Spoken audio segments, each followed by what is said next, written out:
Hinalaan kahapon June 23 ni Philippine National Police Chief Police General Romel Francisco Martil ang mga pulis na magpoprotekta sa mga illegal Philippine offshore gaming operator o POGO sa bansa. Binigyang diin ng opisyal ay patutupad ng organisasyon ang karampatang disciplinary action laban sa sinumang tauhan ng PNP na mapapatunayang nagtatanggol sa iligal na POGO.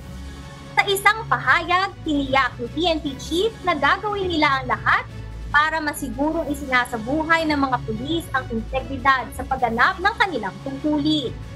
Nagpahayag naman ng suporta si Interior Secretary Benford Abalos sa adhikain ng PNP na maipakita ang katapatan sa kanilang tungkulin lalo na sa pagpapatupad ng batas.